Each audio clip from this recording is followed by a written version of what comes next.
नमस्कार, आप सबका स्वागत है न्यूज फ्रेम के बिहार झारखंड के बुलेटिन में। मैं हूं आस्का पटेल। न्यूज फ्रेम का आगाज हुआ है आपकी आवाज को बुलंद करने के लिए, अन्याय के खिलाफ आवाज उठाने के लिए और हुक्मरानों तक आपकी आवाज पहुंचाने के लिए। तो चलिए शुरुआत करते हैं आज की खबरों से। रांची के मारवाड़ी कॉलेज की 5वीं ग्रेजुएशन सेरेमनी में झारखंड के राज्यपाल संतोष कुमार गंगवार मुख्य अतिथि रहे। कार्यक्रम में कुल 2600 छात्रों को डिग्री मिली और 129 को गोल्ड मेडल मिला। राज्यपाल ने छात्रों को शुभकामनाएं दी और कहा कि विश्वविद्यालय में खाली पद जल्द भर दिए जाएंगे। वास्तव में हमारे राज्य की शिक्षा अच्छी हो, हम इसकी चिंता में रहते हैं और हायर एजुकेशन अच्छी शिक्षा करे, इस दिशा में चलता रहता है। मैं सभी को आमंत्रित कर रहा हूँ और एक तो विद्यालयों में शिक्षा सत्र नियमित हो और फिर कोई यहाँ पर उच्च शिक्षा में शिक्षकों की कमी है, कैसे पूरी की जाए उसके साथ ही चिंता कर रहे हैं। रांची से कमल कुमार की रिपोर्ट। भारतीय जनता पार्टी के प्रदेश प्रवक्ता प्रतुल सहदेव ने हेमंत सोरेन की गठबंधन सरकार पर जमकर हमला बोला। उन्होंने कहा कि झारखंड सरकार के कार्यकाल में विकास नहीं हुआ है। इस बार के चुनाव जीतने के बाद लगा कि सरकार कुछ काम करेगी, लेकिन अब तक संवैधानिक पदों को खाली रखा गया है। विकास कार्य करने वाले कई पद खाली हैं। इस बार मुख्यमंत्री जी बड़े मैंडेट के साथ आए, उनके मैंडेट को हम लोगों ने सहर्ष स्वीकार किया और कहा कि हर एक जो उनका सकारात्मक सहयोग होगा सरकार को, वो हम करेंगे। लेकिन इस सरकार का विकास के प्रति, विकास योजनाओं के प्रति क्या नजरिया है, अगले 5-7 मिनटों में आपको स्पष्ट हो जाएगा कि विकास और यहाँ का इंफ्रास्ट्रक्चर डेवलपमेंट इस सरकार के एजेंडा में ही नहीं है। देखिए, एक तो इस सरकार ने बहुत सारे संवैधानिक पदों को खाली करके रखा है। हमारे प्रतिपक्ष के नेता माननीय बाबूलाल मरांडी जी, प्रदेश अध्यक्ष जो भी हैं, उन्होंने भी कई बार ये चीज को बताया, लोकायुक्त, सूचना आयोग, मानवाधिकार आयोग, महिला आयोग, कहीं नियुक्ति नहीं है। रांची से कमल कुमार की रिपोर्ट। शक्ति स्रोत संघ गाड़ी खाना दुर्गा पूजा समिति के पूजा प्रांगण में आज भूमि पूजन का आयोजन किया गया। भूमि पूजन के साथ ही यहां मां दुर्गा का भव्य पंडाल बनाने का काम शुरू किया जाएगा। सनातनी परंपरा के अनुसार किसी भी बड़े निर्माण के पहले भूमि पूजन होता है, जिसके बाद ही निर्माण कार्य प्रारंभ किया जाता है। आपको बता दें कि शक्ति स्रोत संघ दुर्गा पूजा समिति सन 1968 से दुर्गा पूजा पंडाल का निर्माण करते आया है और ये शहर का सबसे पुराने समितियों में से एक है। हर साल शक्ति स्रोत संघ गाड़ी खाना पूजा समिति भव्य पंडाल का निर्माण करते आया है और इस वर्ष भी पुरी के भगवान जगन्नाथ मंदिर का प्रारूप यहां मां भवानी के भक्तों के लिए तैयार किया जाएगा। पंडाल को बनाने के लिए विशेष कारीगरों और टेक्निकल टीमों को कोलकाता से बुलाया गया है, जो कि पंडाल निर्माण से लेकर विद्युत सज्जा का काम करेंगे। इस वर्ष पंडाल का जगन्नाथ स्वामी से रिलेटेड थीम को हम लोग बना रहे हैं।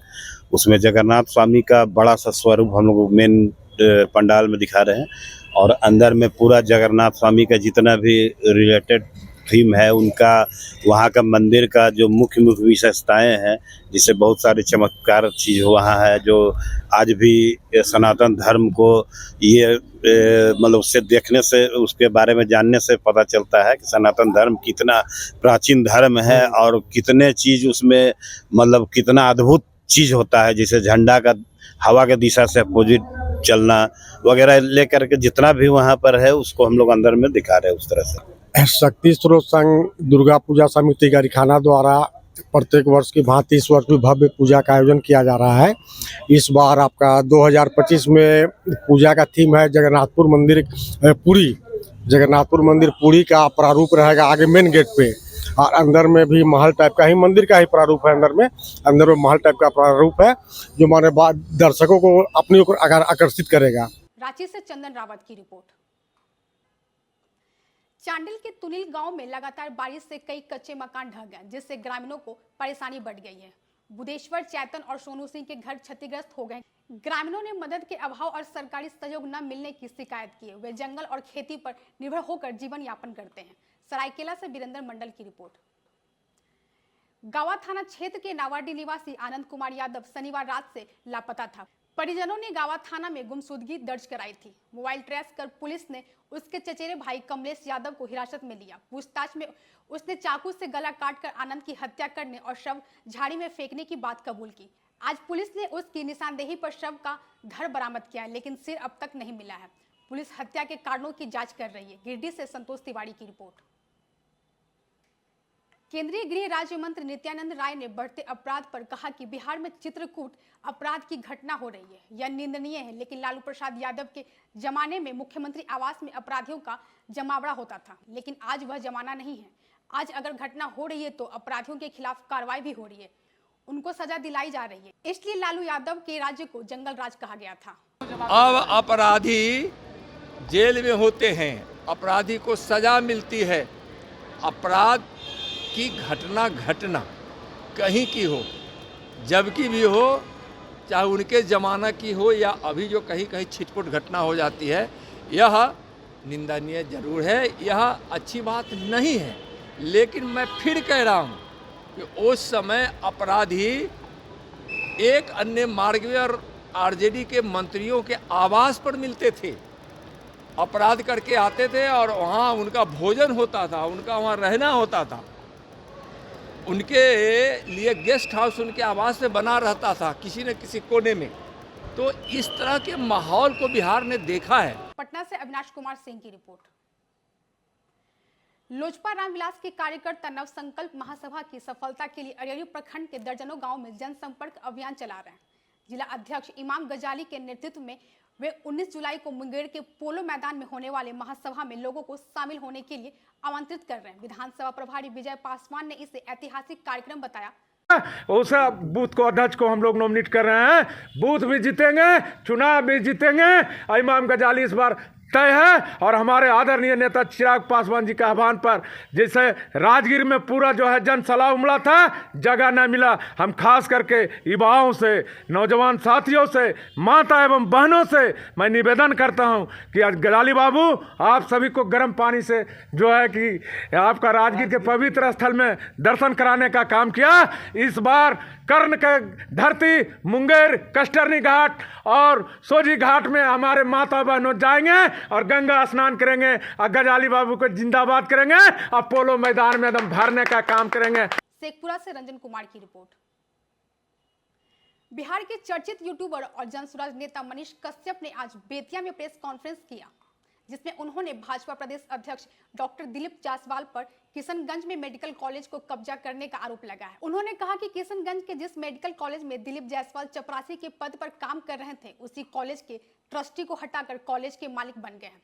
जब ऐसे नेता कॉलेज को कब्जा करेंगे, तब उनके कार्यकर्ता जमीन कब्जा कैसे नहीं करेंगे? ऐसा सही होगा जब कुछ नेता लोग जो है अपना प्राइवेट मेडिकल कॉलेज और हॉस्पिटल खोल के रखेंगे। कुछ नेता लोगों का जो है नर्सिंग होम जो है हॉस्पिटल के गेट के सामने रहेगा, हॉस्पिटल के गेट के सामने रहेगा नर्सिंग होम, तो कहां से सही होगा? अब सबसे इंपॉर्टेंट चीज है दिलीप जायसवाल। पहले आप लोग जो है अगर हो सके तो एक बार भारत माता की जय बोल दीजिए, क्योंकि मोदी जी भी बोलते हैं तो भारत माता की जय, तो भारत माता की जय। तो जय बोल के जो है लूटने वाले को तो मौका हम लोग नहीं देंगे ना। इन्होंने जो है 25 साल से जो है एक मेडिकल कॉलेज पे जो है कब्जा किया। अब जरा सोचिए, भारतीय जनता पार्टी के प्रदेश अध्यक्ष अगर मेडिकल कॉलेज पे कब्जा करके रखेंगे तो उनके कार्यकर्ता जो है जमीन पे कब्जा नहीं करेंगे। मोतिहारी चीनी मिल में जमीन पे कब्जा तो करेंगे ही करेंगे। जब प्रदेश अध्यक्ष मेडिकल कॉलेज पे कब्जा करेगा तो कार्यकर्ता तो जमीन पे कब्जा करेंगे। बेतिया से अजय शर्मा की रिपोर्ट। लोक जनशक्ति पार्टी रामविलास के प्रदेश प्रवक्ता राजेश भट्ट आज बेगूसराय पहुंचे, जहां उन्होंने एक प्रेस कॉन्फ्रेंस आयोजित की।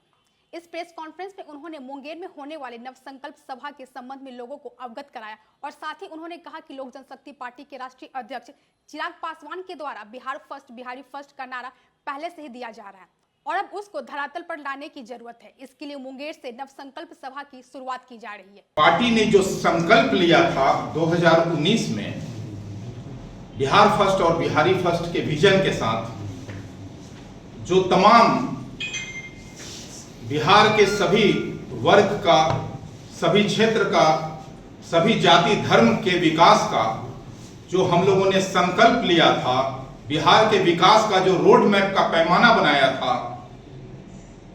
बिहार में मूलभूत सुविधाओं का जो हमने एक रेखांकित चित्रण किया था, अब उसको धरातल पर उतारने का समय आ गया है। इसके लिए हमारे पार्टी के राष्ट्रीय अध्यक्ष सह केंद्रीय मंत्री आदरणीय श्री चिराग पासवान जी लगातार नवसंकल्प महासभा के माध्यम से आप सबों के बीच में, तमाम बिहार वासियों के बीच में मौजूद हो रहे हैं। बेगूसराय से दिनेश चौधरी की रिपोर्ट। भोजपुरी अभिनेत्री अक्षरा सिंह ने आज बेगूसराय कोर्ट में आत्मसमर्पण किया। यह मामला समस्तीपुर के सिंघिया में 24 अक्टूबर 2023 को आयोजित एक सांस्कृतिक कार्यक्रम से जुड़ा है, जहां उन पर कार्यक्रम के बीच मंच छोड़ने और माइक तोड़ने का आरोप है। आयोजक शिवेश मिश्रा ने अक्षरा सिंह और उनके पिता विपिन सिंह पर धोखाधड़ी और संपत्ति नुकसान का केस दर्ज कराया था। कोर्ट ने आईपीसी की धारा 406, 427 और 34 के तहत समन जारी कर दोनों को हाजिर होने का निर्देश दिया था। कोर्ट ने अक्षरा सिंह को अग्रिम जमानत दे दी है। उन्होंने 10,000 रुपए के 2 मुचलकों पर आत्मसमर्पण किया है। बेगूसराय से दिनेश चौधरी की रिपोर्ट। अभी के लिए बस इतना ही। देश और दुनिया की सभी खबरों से अपडेट रहने के लिए हमारे YouTube चैनल को सब्सक्राइब करें, हमारे Facebook पेज को लाइक करें और अपने सुझाव कमेंट बॉक्स में जरूर लिखें। अब हमें दीजिए इजाजत। धन्यवाद।